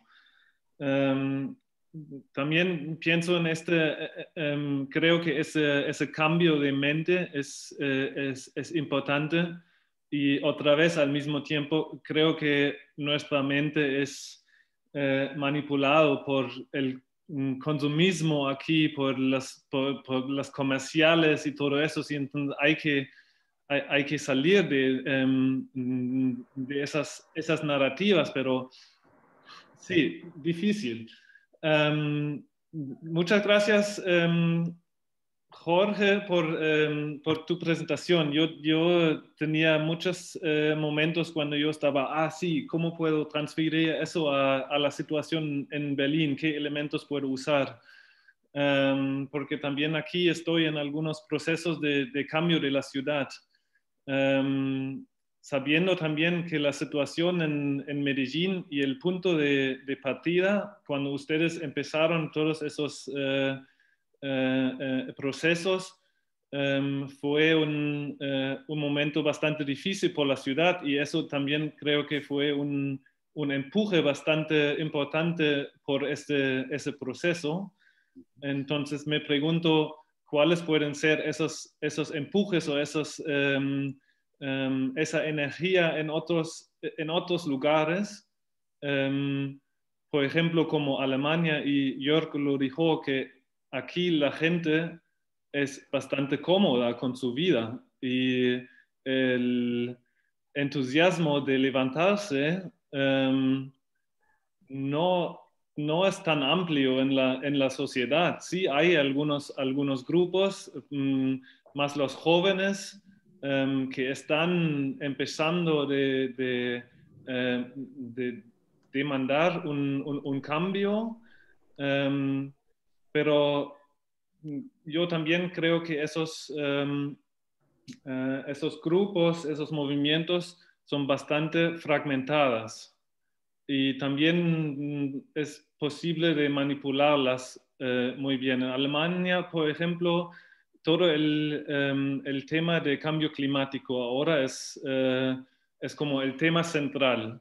Pero yo tengo el sentido de si entramos en detalle de qué entendemos y qué hay que cambiar, ese movimiento que se forma bajo de ese techo de cambio, contra el cambio climático se fragmenta otra vez porque tienen diferentes soluciones o diferentes ideas de cómo cambiar como la situación de vida.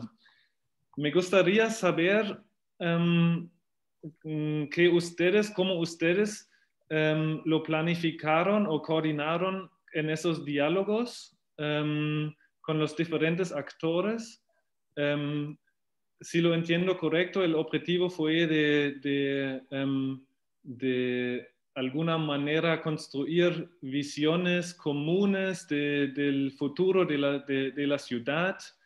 Me imagino que con tantos diferentes actores es bastante difícil de como encontrar coincidencias y también como de no perderse en compromisos con que nadie está como al fin satisfechado, pero quizás me equivoco.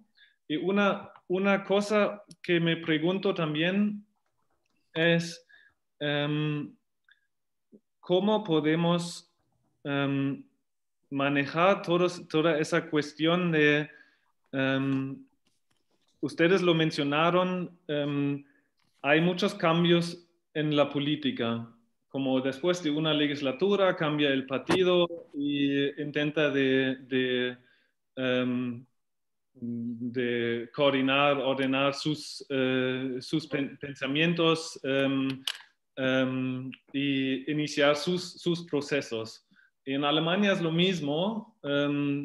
Bueno, teníamos un partido por muchos años ahora, pero en nivel de Berlín, por ejemplo, cambian también los partidos después de una legislatura, y lo que fue posible de empezar procesos de cambio después de esa legislatura se para, y el otro partido empieza como sus otros procesos, quizás que están completamente al contrario. ¿Y cómo podemos confrontar esos mecanismos políticos y establecer como bases más profundos que sobreviven estos periodos de legislatura? Muy bien. Buena pregunta. ¿Quién se lanza? Jorge. No, yo me lanzo con una respuesta muy corta y con una propuesta, solicitud, favor para ustedes. Y que luego pondré en el correo para que le llegue a quienes ya se retiraron o quienes no pudieron estar hoy. Ahí veo además, Jorge, que está Luis Gomero. No lo hemos visto, pero está Luis desde Perú. Bueno, mira, yo creo... Hola, hola. ¿Qué más, hombre, Hola. Luis? ¿Cómo vas? Hola, Luis. Sí, justo estaba escuchándole con mucha atención. No, y bueno, Juan Bernardo quitó su cámara porque está haciendo el almuerzo. Entonces, para no antojarnos. Entonces, bueno, me decía, hombre, qué vergüenza. Pero bueno, aquí se puede hacer el almuerzo, Juan. Aquí se puede hacer el almuerzo en público, tranquilo. Puedes mostrarnos que estás cocinando de una vez, eso. Entonces, bueno. Mira, nosotros hemos intentado que muchas de las cosas, de los proyectos, se conviertan en programas, que los programas se conviertan en acuerdos municipales, que son las leyes municipales, para que sean políticas públicas. Hay una mayor garantía de sostenibilidad de un proyecto, de un programa, cuando se convierte en política pública. Pero realmente yo he dicho que la sostenibilidad viene más de la apropiación ciudadana. Y esa apropiación ciudadana tiene que darse en 3 niveles. La participación en la construcción de ese proyecto o programa, la participación en el desarrollo de ese programa y la participación en la vigilancia por ese programa. Cuando podría decirte de una manera fácil, y termino ahí la respuesta corta, y es los proyectos, los programas que más sostenibilidad tienen en Medellín, y no solo los de nuestra alcaldía, sino los de otras alcaldías anteriores o posteriores, son los que han generado mayor impacto, son los que tienen mejor resultados, son los que la comunidad son los que la comunidad ha participado más activamente en ellos, los que los ve además como grandes proyectos. Entonces, alcaldes, no solo este de ahora, sino anteriores, han intentado tumbar cosas de otros momentos, y la misma comunidad ha dicho un momento, se puede meter con otras cosas. Entendemos el espíritu de Adán de todos los nuevos gobernantes, pero con esto no se va a meter. Y entonces hay esos controles, esos contrapesos, precisamente fortalecer institucionalidad y fortalecer ciudadanía. Voy con la propuesta a favor. Sí, Juan Bernardo, dale. Qué pena, solamente una reflexión sobre esto, y es que, por supuesto, este tema, yo creo que en este tema fuimos muy incisivos siempre en la participación de la gente desde el inicio, pues talleres de imaginarios, cosas que fueron muy valiosas desde el inicio de los proyectos. Pero creo que hay otra cosa que es muy importante, que es fundamental y que también la hemos perdido, que tenemos convirtiéndola en una lista, como casi que en una receta de cocina, lastimosamente en las últimas alcaldías, que fue en lograr las miradas integrales. Constantín decía ahora, es que es el tema del cambio climático, pues que es el tema, y yo creo que ahí nos perdemos infinitamente en entender la ciudad. Es decir, una de las cosas que yo siempre he considerado que fueron muy importantes en nuestra experiencia y que son muy importantes en la construcción es partir de algo que yo escribía al principio cuando Jorge hablaba, porque no estoy en desacuerdo con él, a pesar de que mi especialidad sea el urbanismo, siempre he planteado el hecho de que son proyectos sociales con resultados urbanísticos y no al contrario. Una vez que vamos a hacer un gran proyecto urbano y la gente va a cambiar, no, es al contrario. El objeto de transformación no es la ciudad, sino la sociedad. Pero me refiero a que cuando perdemos esta mirada y nos dedicamos, entonces hoy tenemos una cantidad de guetos urbanos de guetos urbanos, las mujeres peleando sus causas, los de las bicicletas peleando sus causas, los ambientalistas luchando sus causas, todo el mundo, cada cual, y terminamos siendo un mundo de guetos y no hay nadie luchando por la democracia. ¿Sí? La lucha por la democracia se ha perdido en nuestra sociedad porque claro, yo voy donde el gobernante y él me construye 3 ciclovías y yo soy feliz con mi gueto y somos felices y estamos muy, muy bien.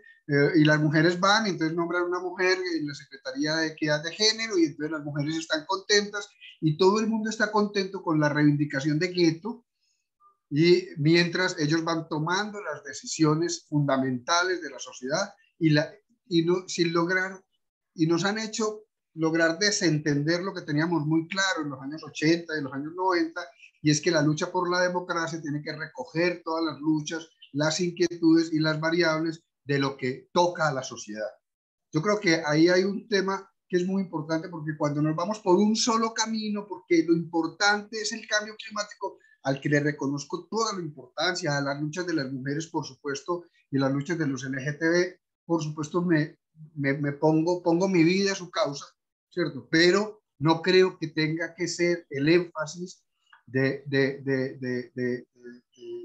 la sociedad el hecho de que cada cual resuelva individualmente, de manera, insisto en el término porque me parece que es muy claro, como un gueto, cada cual con su propia reivindicación, que termina partiéndose también la reivindicación de los ciclistas. Una es porque haya más ciclovías, otra es porque haya menos vehículos. Entonces también los ciclistas también tienen 6 o 7 grupos distintos.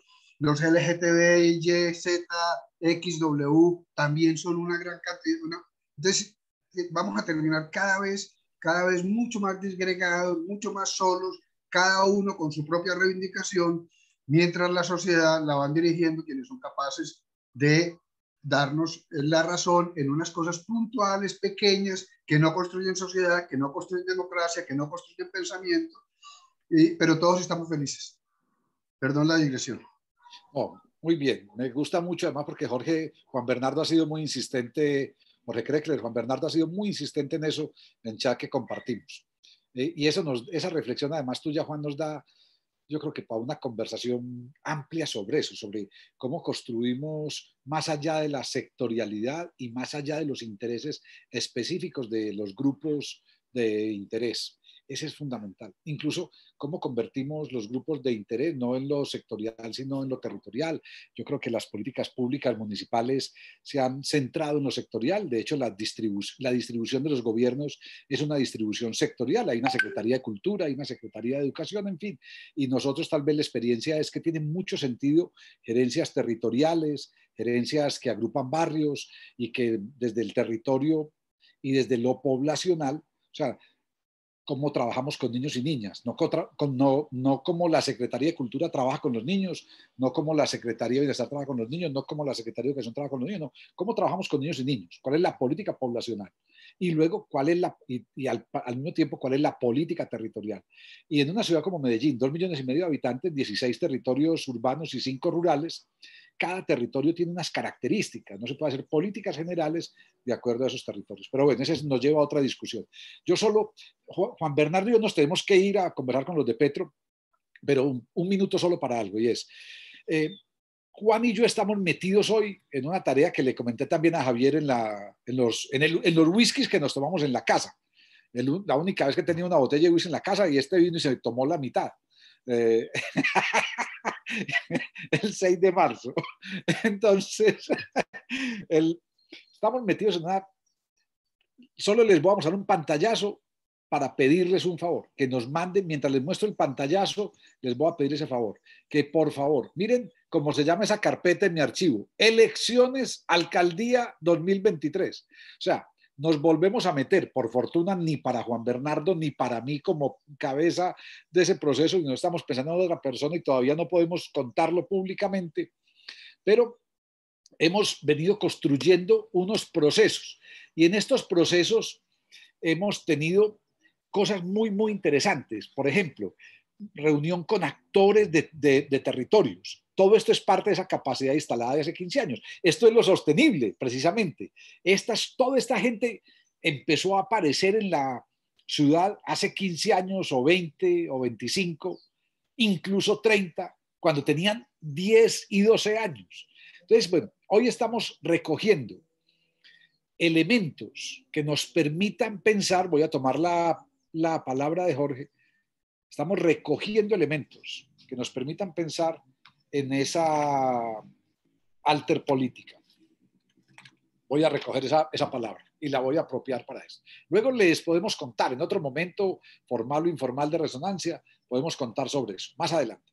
Pero estamos empezando a construir, Juan Bernardo, 14 personas más y yo, una propuesta para Medellín, que o para sumarse a otros o para impulsar nosotros una candidatura, ese tipo de cosas. Pero queremos hacer mucha gestión del conocimiento, queremos saber a quién seguir en redes sociales, qué experiencias de partidos o de movimientos políticos es importante mirar. En España Podemos o Más Madrid, pero ya Podemos también vimos qué pasó en Madrid, ¿cierto? Pero bueno, ¿qué hay que leer? Esos libros, Jorge Elbers, nos vienen de maravilla. O sea, ¿qué hay que leer? ¿Cómo podemos empezar a pensar la política de otra manera? Entonces, bienvenidas todas las sugerencias. Yo les voy a mandar por correo estos documentos y bienvenido todo lo que nos puedan aportar para ese proyecto. Nos vamos, Juan Bernardo y yo, para nuestra otra reunión. Muchas gracias, Jorge Krekeler, Constantín, Jorge Luis Gomero. Les agradezco mucho. Ya vamos a terminar porque ya estamos sobre el tiempo también. Muchas gracias a ti, Jorge, pero también a Juan Bernardo, también a Javier. Juan Bernardo, si tú te animas y crees que no estamos completamente locos, cordialmente invitados de que a lo mejor Jorge nos puede hacer llegar tu correo electrónico para, si te animas, te metes en este combo como tal. Y a mí se me ocurre una cosa, si ustedes se meten en esa nueva aventura como tal, infórmenos la próxima vez cómo va y a lo mejor nos animamos de pensar en voz alta, ¿cierto? Ahora, ese debate podría continuar bastante más tiempo. Me da mucha pena porque varias personas salieron que creo que se estaban muriéndose porque, bueno, pero tenían que irse. A mí se me ocurre de que para la próxima vez no busquemos un insumo nuevo porque tenemos mucho sobre la mesa mental todavía y se me ocurre de profundizar la próxima vez sobre ética, territorio, política. Son componentes compatibles para un proyecto local, global o local. Yo creo que sobre eso vamos a tener mucho tela para cortar la próxima vez. Y le doy la palabra a Luis, que llegaste lamentablemente un poco tarde, para que tengas la posibilidad por lo menos de compartir algo de lo que se te ocurre de habernos escuchado todo el tiempo. Luis. Sí, Jorge, en realidad es bastante interesante. Escuché la conversación. Creo que es un tema súper importante, especialmente para la región, para América Latina, tanto como para Colombia, ahora como en Perú también estamos en un proceso electoral. Este tema de la institucionalización de la política es fundamental. Creo que cómo conjugar la ética con la política es un gran desafío. Es cierto, por ejemplo, que muchos renuncian a la política porque entra en juego los valores y ahí hay un desafío de que cómo vamos a participar como sociedad civil para construir ese proceso. Si no, siempre llegamos a los procesos electorales para votar por el mal menor. Entonces, y eso definitivamente está causando muchísimo daño a nuestros países. Nosotros estamos ahora en una encrucijada, ¿no?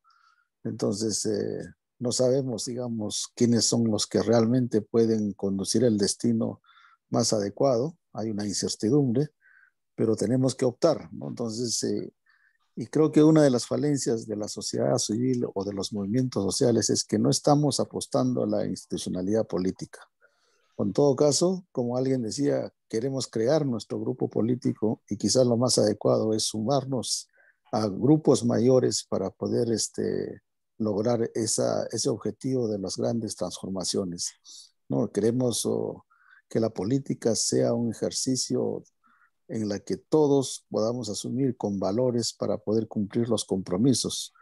Y eso es una tarea que hay que trabajarlo. Y si no lo trabajamos desde la sociedad civil, definitivamente seguiremos en este problema todo el tiempo, ¿no? Lo que está sucediendo ahora en Colombia o lo que sucedió en Chile con lo que sucede, lo que puede suceder acá en el Perú. Esperamos que tengamos un buen desenlace.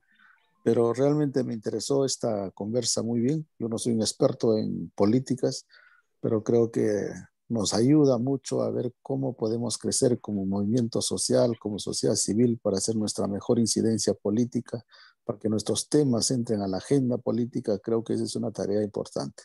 Muy bien, pues voy a estar atento a estas iniciativas. Muchas gracias. Yo solo, aparte tenemos Adelante. que retirarnos.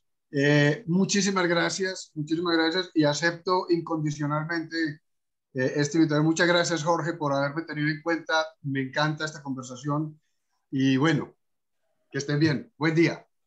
Con eso cerramos. Entonces, ya está el correo electrónico. Les agradezco mucho por el tiempo. Jorge, ustedes se metieron en un problema, porque miren que los de Medellín nos empezamos a tomar esto. Hasta el coordinador se vino a vivir a Medellín. Entonces... Lo grave es que contigo no se puede hacer nada en privado, porque mires los tragos y lo más grave es que te recuerdas después de la fecha todavía y de la hora. Así que vos eres realmente una persona pública. Eso no queda otro. Les agradezco mucho. Nos vemos de aquí en 4 o 5 semanas. Les mando como siempre las coordenadas. Chévere que lo hemos compartido bien y tenemos bastante agenda. Mil gracias. Mil gracias. Chao. Gracias.